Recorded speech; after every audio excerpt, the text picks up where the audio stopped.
사랑하는 성도 여러분, 오랜만입니다. 우리가 그동안 코이노니아라는 이 모임 가운데 좀 더 우리의 모임에 집중되는 말씀을 붙들고 나눔에 우리가 더 포커스를 두었다면 다시 우리가 온전한 예배 가운데 말씀을 듣고 그 말씀이 내 것이 되는 그 사모함으로 나아가기를 소원합니다. 추석 연휴입니다. 이 연휴를 맞이하여서 이렇게 또 더운 날이 우리에게 허락됐을 때에 이번 여름이 역대급 더위가 계속 지속된 날이었다고 기록을 합니다. 우리 인생에서도 역대급의 폭풍과 어려움과 힘듦이 찾아올 수 있습니다. 작년을 갱신하는 올해의 힘듦, 올해를 갱신하는 내년의 어려움들. 그러나 이번 이 여름이 지나가고 이제 마침 추석이 지나간 이후에 보면은 날씨가 많이 선선해지지 않습니까? 우리 인생 속에서도 하나님께서 우리와 함께 하심으로 늘 우리를 그 아픔과 힘들 속에 두시는 것이 아니라 마침내 우리의 그 구름을 거치시고 또 다시 그 시원한 바람으로 평강과 은혜를 누릴 수 있게끔 인도하신 줄 믿습니다. 이번 주부터 우리는 다시 교회에 대해서 초점을 두기를 원합니다. 그 중에서도 오늘은 교회의 거룩한 모습, 그 중심에 대해서 우리가 4주간 살펴보기를 원하는데, 거룩함을 위해서 우리는 어떻게 살아가야만 하는 것인가, 무엇이 우리 마음의 중심이 되어야 하는 것인가. 오늘 첫 번째는 바로 말씀입니다. 그래서 제목이 말씀으로 경건한 삶을 이라는 제목입니다. 디모데후서 3장 16에서 17절을 보면은 모든 성경은 하나님의 감동으로 된 것으로 교훈과 책망과 바르게 함과 의로 교육하기에 유익하니 이는 하나님의 사람으로 온전하게 하며 모든 선한 일을 행할 능력을 갖추게 하려 함이라. 오늘 말씀을 앞서 한 가지 우리가 머릿속에 한 그림을 그려나가기를 원합니다. 이 그림을 그려나가기 위해서 한 영화를 소개해드리겠습니다.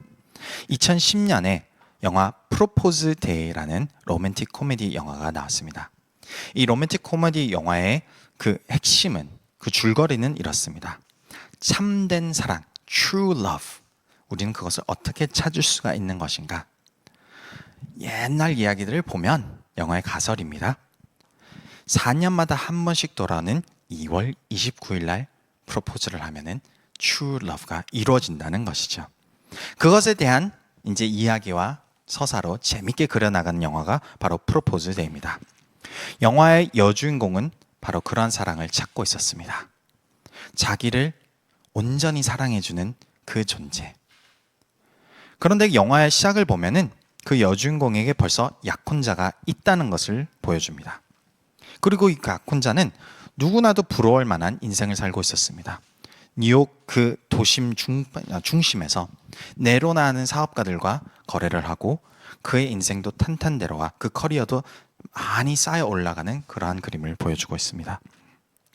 그러한 약혼자와 더불어 본인도 사랑하는 그 관계를 쌓아가고 있으니 그것이 true love가 아닐까, 이런 것을 토대로 먼저 영화를 시작을 해주는 것이죠. 그런데 영화를 보다 보면은 영화를 보는 관객 입장에서 계속 의문을 던져줍니다. 무엇이냐면 이 약혼자는 본인의 약혼녀를 대하는 데 있어서 계속해서 어떤 거래 관계, 자기에게 이득이 되는 그 스탠스만 취하고 있는 것이죠. 그 데이트하는 목적도 결국 결혼하는 목적까지도 본인이 더 큰 거래를 성사하기 위함인 것이 드러납니다. 그런데 이 약혼자의 태도는 아주 본인 중심입니다.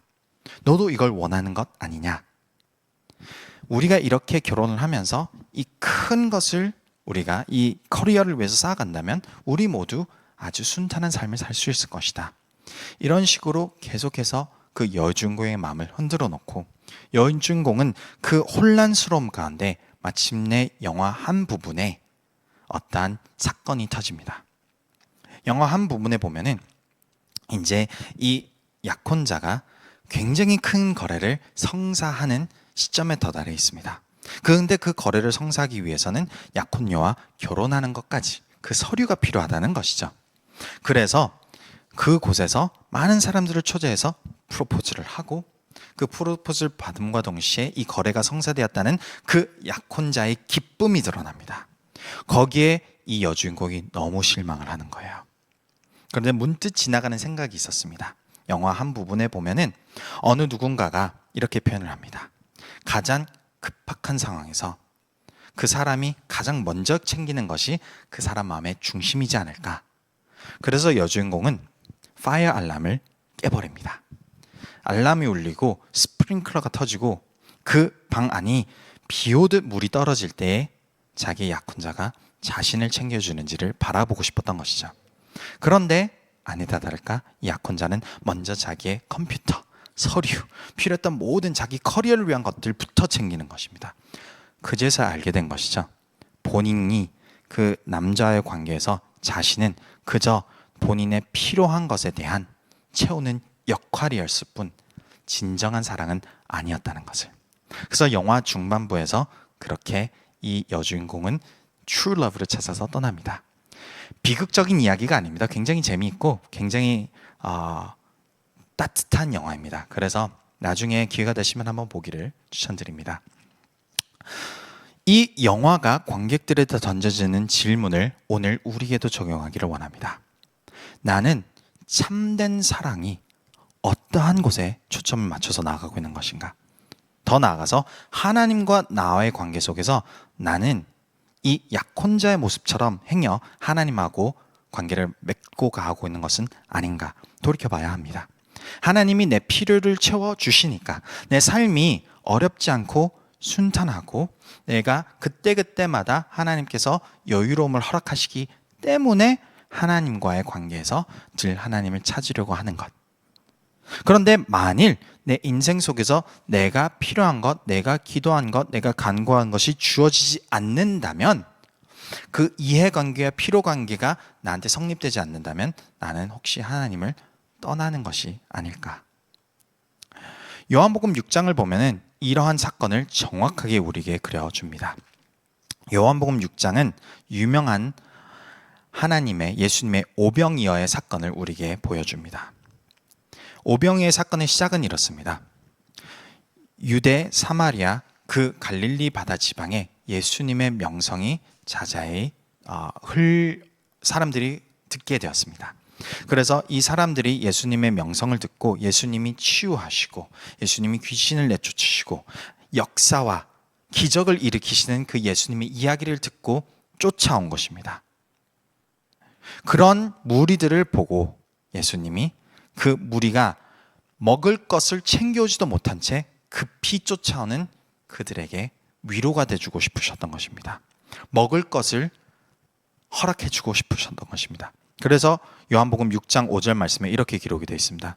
예수께서 눈을 들어 큰 무리가 자기에게 오는 것을 보시고 빌립에게 이르시되 우리가 어디서 떡을 사서 이 사람들을 먹이겠느냐 하시니, 큰 무리라고 했을 때 성경에서는 5,000명이라고 기록이 되어 있는데 보통은 우리가 성인 남성들 위주로 옛날 문구들은 기록이 되어 있었기 때문에 5,000명 성인 남성들이라 하면은 10,000명 이상에 넘는 사람들이 함께 몰려왔을 것으로 추측을 합니다. 그 수많은 사람들을 먹일 음식이 없는 것이죠. 도시에 가서도 돈이 있더라도 살 수도 없고 행여 그 돈도 없으며 지금 이 시간은 저녁 시간, 즉 어떠한 곳도 문이 다 닫혀 있을 것인데 어디 가서 어떻게 이 많은 무리들을 위해서 음식을 구하겠느냐 이것입니다. 그런데 예수님의 마음은 필요한 것을 채워주기를 원하시는 마음, 배고픔을 해결해 주고 싶으신 마음. 그래서 한 제자가 한 소년의 도시락을 예수님께로 가지고 왔을 때 그것으로 기적을 일으키신데 바로 요한복음 6장 11에서 13절 말씀입니다. 예수께서 떡을 가져 축사하신 후에 앉아있는 자들에게 나눠주시고 물고기도 그렇게 그들의 원대로 주시니라. 그들이 배부른 후에 예수께서 제자들에게 이르시되 남은 조각을 거두고 버리는 것이 없게 하라 하심으로 이에 거두니 보리떡 5개로 먹고 남은 조각이 12바구니에 찼더라. 하나님께서 역사하실 때는 넘치는 은혜로 역사를 하신다는 것을 보여주십니다. 우리의 필요를 채워주실 때 하나님은 필요 이상의 하나님의 은혜와 축복을 허락하신다는 것이죠. 그렇게 10,000명 넘는 그 수많은 사람들이 눈앞에서 작은 소년의 도시락이 쪼개지는 것을 보았고 그 쪼개지는 것이 계속해서 쪼개져서 그 수많은 사람들을 먹이고도 남는 그 기적을 보는 것이 바로 우리가 이야기하는 오병이어의 기적입니다. 그래서 이때부터 사람들은 예수님을 자신들의 왕으로 세우겠노라 그 마음을 굳건히 먹었습니다. 왜 그럴까요? 본인들의 필요를 채워주는 하나님, 본인들의 필요를 채워주는 메시아, 얼마나 좋습니까? 우리 인생에 하나님이 이렇게 다가오신다면 우리도 하나님 앞에 찬양을 부릅니다. 찬송을 올립니다. 지난주 우리 수련회 갔다 오지 않았습니까? 그렇게 필요한 것들이 채워지고 우리가 넘치는 은혜를 누릴 때는 하나님 찬양 드리는 것은 너무나도 쉽습니다. 그런데 그 중심이 삐뚤어질 수 있다는 것이죠. 그렇게 예수님을 왕으로 세우겠노라, 나의 왕이겠노라 라고 선포하고 찬양을 부르고 있던 그 무리들에서 예수님은 도망치십니다. 왜냐하면 그들은 하나님, 예수님에 대해서 잘못 이해를 했기 때문인 것이죠. 그렇게 예수님이 도망칠 때에 그 무리들은 예수님을 쫓아옵니다. 그 쫓아온 무리들을 향하여 이렇게 표현하시는데 요한복음 6장 26절입니다. 예수께서 대답하여 이르시되 내가 진실로 진실로 너에게 이르노니 너희가 나를 찾는 것은 표적을 본 까닭이 아니요 떡을 먹고 배부른 까닭이로다. 너희들이 배고픔의 피로를 체험을 받았으므로 이제 계속해서 나를 찾는 이유는 너희들이 필요하다고 느끼는 것을 계속해서 나를 통해서 달라라는 그러한 관계, 내가 필요한 이 육체적 이 삶의 이 유한 삶에 필요한 것들만 계속해서 구하고 그것이 채워지는 것으로만 바라면서 나가는 그 관계를 원하는 것이 아니냐. 너희들은 진정한 하나님, 예수님을 찾고 있지 않도다라는 것입니다. 그래서 예수님이 이어서 설명하시는데 47절부터 보면 이렇게 기록이 되어 있습니다. 진실로 진실로 너에게 이르노니 믿는 자는 영생을 가졌나니 내가 곧 생명의 떡이니라. 이 세상에 먹고 없어질 그 음식을 구하라는 것이 아니라 예수 그리스도, 예수님 안에 있는 그 영원한 생명을 구하라는 것이죠. 그래서 49절에 보면 너희 조상들은 광야에서 만나를 먹었어도 죽었거니와 하나님이 이 세상에 필요한 것들을 제공한 것을 공급을 매일 받았던 사람들도 결국에는 죽음을 면치 못하였거니와 50절에 보면 인 하늘에서 내려오는 떡이니 사람으로 하여금 먹고 죽지 아니하게 하는 것이라. 이 떡은 과연 무엇인가? 51절 나는 하늘에서 내려온 살아있는 떡이니 사람이 이 떡을 먹으면 영생하리라. 내가 줄 떡은 곧 세상의 생명을 위한 내 살이니라 하시니라. 무엇을 표현하십니까? 예수님의 십자가의 죽음을 표현하는 것입니다. 즉 예수 그리스도로 말미암아 구원을 선포하고 계시는 것이죠. 하나님의 말씀입니다. 그것이 우리의 마음 가운데 흘러넘치는 샘솟는 영생이 우리에게 주어진다는 것이죠. 이 세상에 어떤 필요를 채우는 것 그 이상으로 예수님께서 이 땅에 오신 것, 지금도 우리 삶을 이끄시는 것은 바로 말씀입니다. 내 인생에 어떤 것보다 더 큰 기쁨이 말씀이 되어야 되는 것인데 내 영혼을 채우기보다는 내 배를 채우기 앞선 사람들은 어떻게 됩니까? 요한복음 6장 66절에 보면은 이 영원한 말씀을 듣고서도 그때부터 그의 제자 중에서 많은 사람이 떠나가고 다시 그와 함께 다니지 아니하더라. 제 경험을 보면은 늘 그랬던 것 같습니다. 하나님이 뭔가 우리에게 큰 은혜를 부어주시고 나면은 또 한동안에는 조용히 잠잠히 우리의 그 중심이 드러나도록 기다려 주시는 것 같습니다.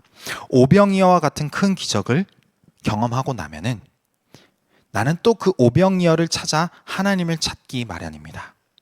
그런데 하나님은 이 세상에 있는 그 나의 육체에 필요한 것들만 채워달라고 기도하는 사람들을 위해서 기다려 주시는 것이죠. 그것이 우리에게 지금 필요한 것이 아니라는 것을 깨달을 때까지. 만일 이것이 깨달음으로 오지 않았다면 하나님과의 관계는 아직까지도 내가 필요한 그러한 관계인 것입니다. 나의 필요를 채워주는 관계만으로 하나님과 거래적인 측면에서 관계를 맺고 있고 어느 순간 큰 은혜를 받았을지라도 그 은혜가 지속되지 않았을 때에 실망하는 거죠. 왜 몇 개월 전에는 이렇게 축복해 주셨는데 지금은 안 해주시는 겁니까? 왜 몇 개월 전에는 이 어려운 일들을 넘게끔 하셨는데 지금 또 문제 앞에 있는데 이거는 해결해 주지 않습니까? 왜 오병이의 기적을 어제 저녁에 일으켜 주셨는데 오늘 저녁에는 오병이를 안 허락해 주십니까? 저 배고픕니다. 빨리 음식 주세요. 성경 말씀을 보면은 태초부터 사탄이 우리를 유혹하는 방식이 바로 이러한 부분입니다.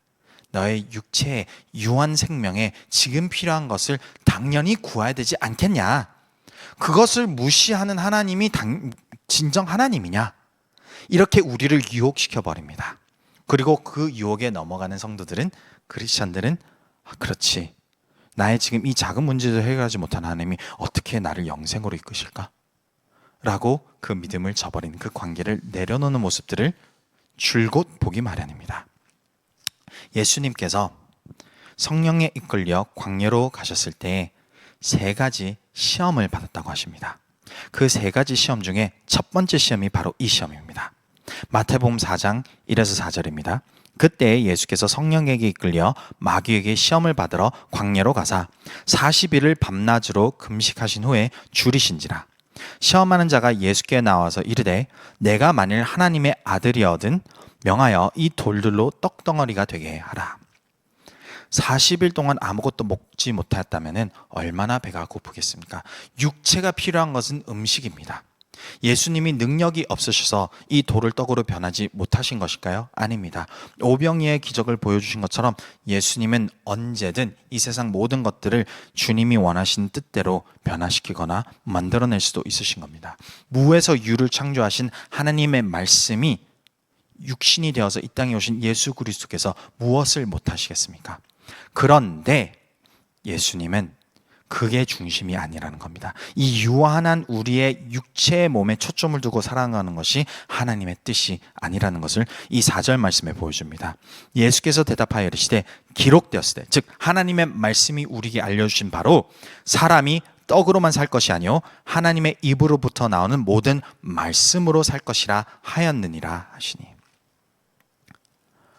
내 인생에 나의 필요가 채워져 있지 않고 내 주머니가 비어 있고 독촉하는 전화들이 오고 내 삶에 내 자녀들이 어려움을 겪고 내 가정이 힘듦을 지금 경험하고 있고 세상 풍파를 통해서 내가 힘듦을 겪고 있는데 마치 하나님은 나에게 아무것도 하지 않는 듯한 그러한 느낌을 받는다면 그때 마귀가 유혹을 하기 시작을 합니다.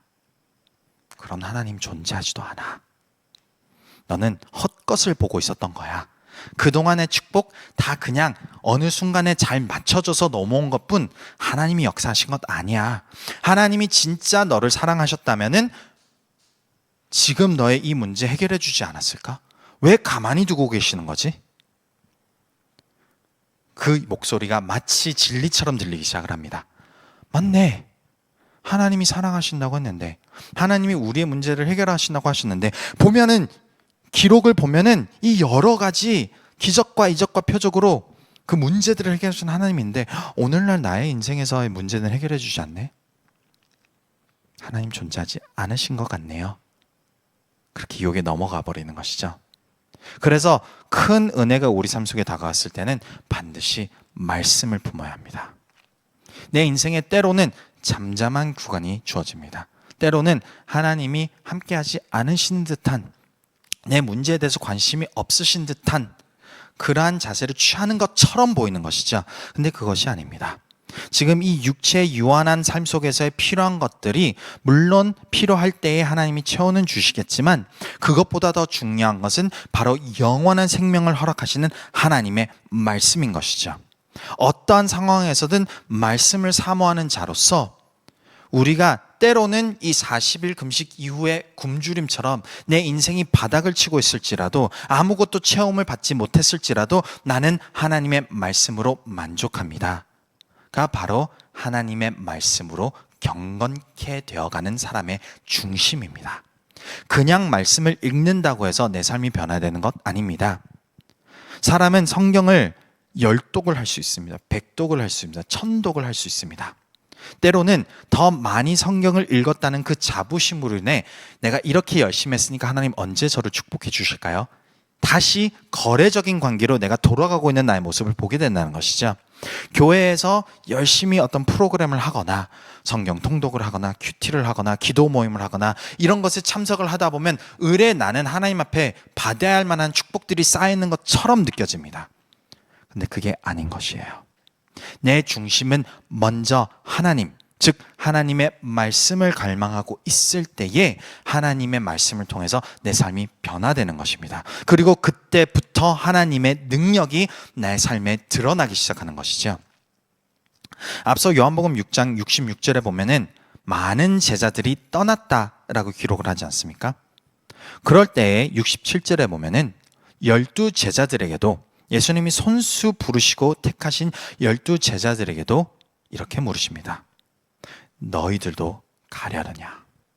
이 말을 듣고 나서 너희들도 나를 따랐던 중심이 이 세상에 군림하고 누구보다 더 여유롭게 살기를 원했던 그 내 중심적 사고로 하나님을 찾고 있었던 것이냐?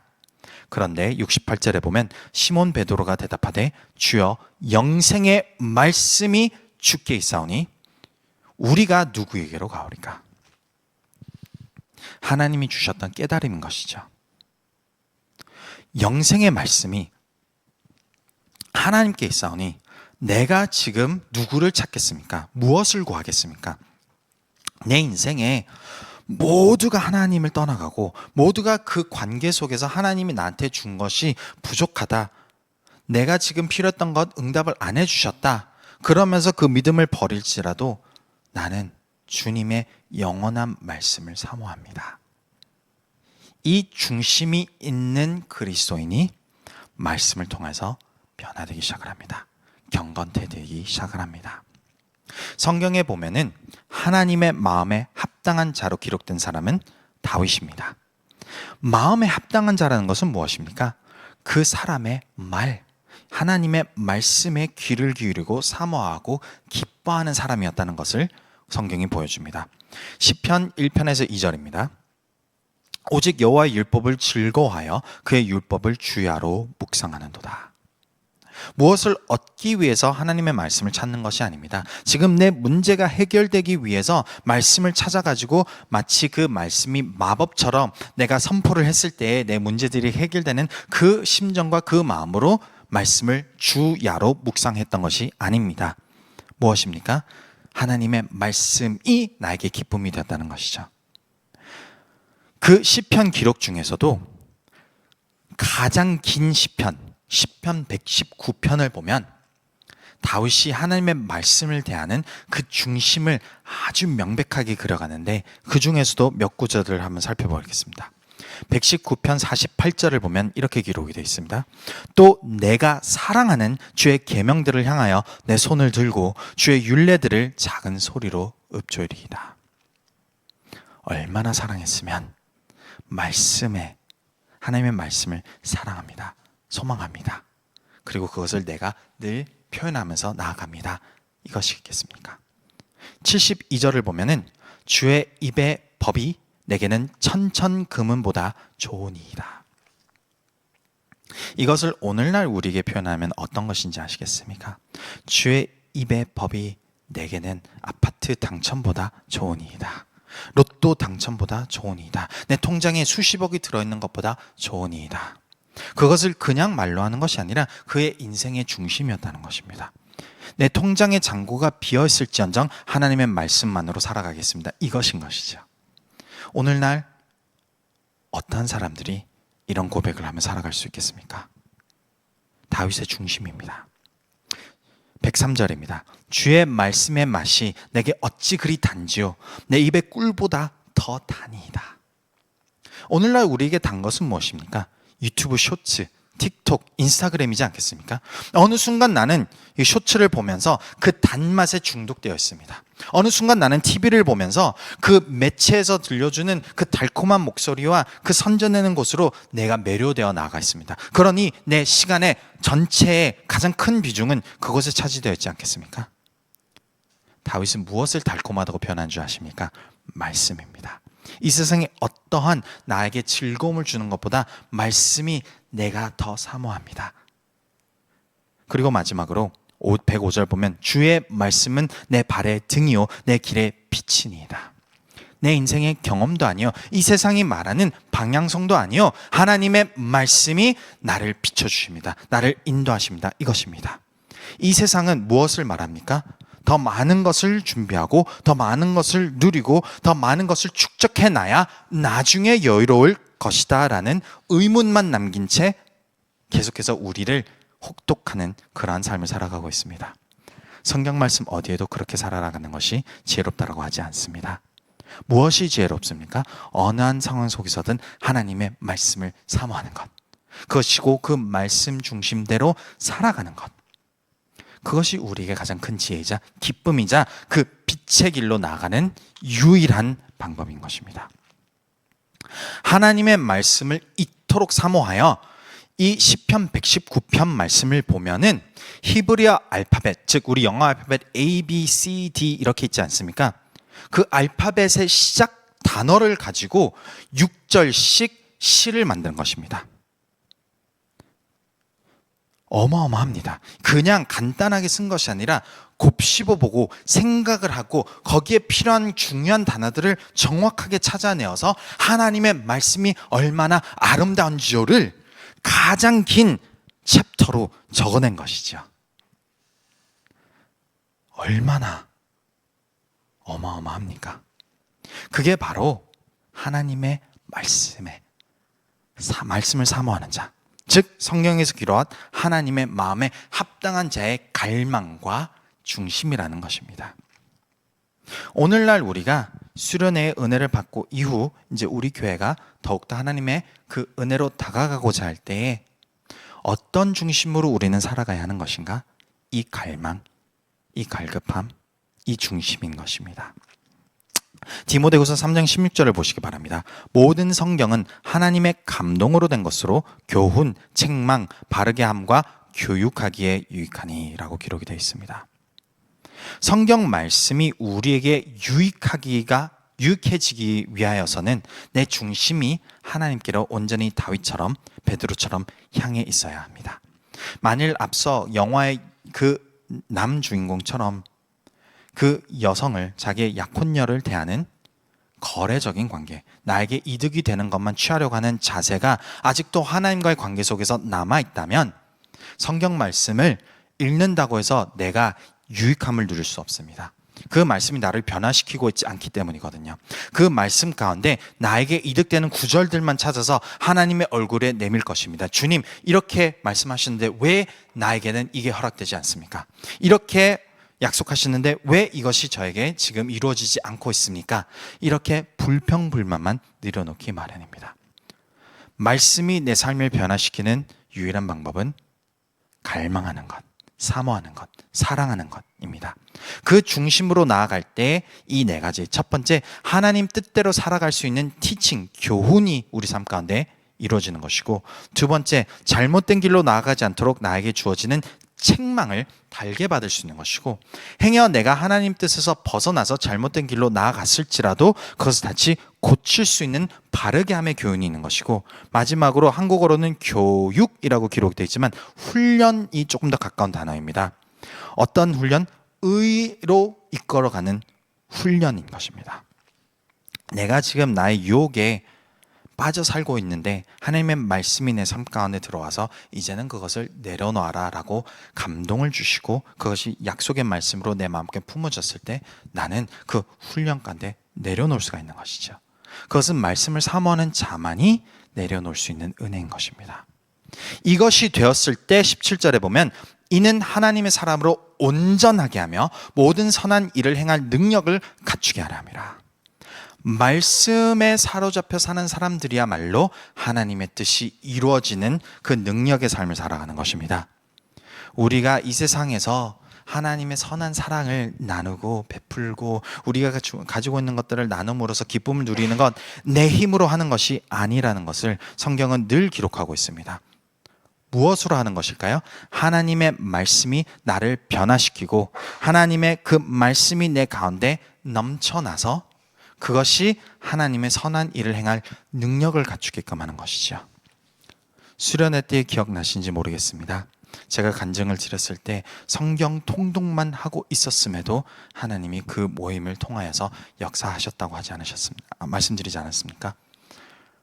우리 인생에서 하나님의 말씀을 갈망하는 자들은 하나님이 반드시 들어 쓰십니다. 그것이 우리에게 주어진 기쁨의 삶인 것인지요. 그래서 하나님은 큰 은혜를 허락하신 이유는 내 중심을 다시 한 번 더 들여보게끔 시간을 허락하십니다. 내가 지금 눈앞에 보이는 것들이 해결되지 않을 때 주님 왜 가만히 계십니까? 왜 나를 도와주시지 않으십니까? 사람은 필요한 것을 채우는 것으로 살아가는 것이 아니요 하나님의 말씀으로 살아가는 것, 그 갈망과 그 기쁨으로 살아가는 그리스도인, 그리고 교회가 될 때에 하나님의 때에 하나님의 타이밍에 반드시 주님의 영광이 그 영혼과 그 공동체를 통해서 드러나는 줄 믿습니다. 사랑하는 성도 여러분, 이번 전교인 수련을 통해서 각자 큰 은혜를 누렸습니다. 한 분 한 분 뵙고 이야기를 나누고 들어보니 각자의 방법에 하에 하나님께서 역사를 하시더라고요. 그래서 그것이 잔잔한 은혜든 큰 은혜든 하나님께서 나에게 역사하시고 그 기쁨으로 나아가도록 주님이 이끌어 주셨습니다. 더불어 오병이의 기적과 비슷하게 우리 교회 공동체에게도 넘치는 은혜로 우리에게 채워주셨습니다. 그런데 이 이후에 우리는 또 하나님이 부어주실 것만 같은 그 기대감을 가지고 나아가는 것입니까?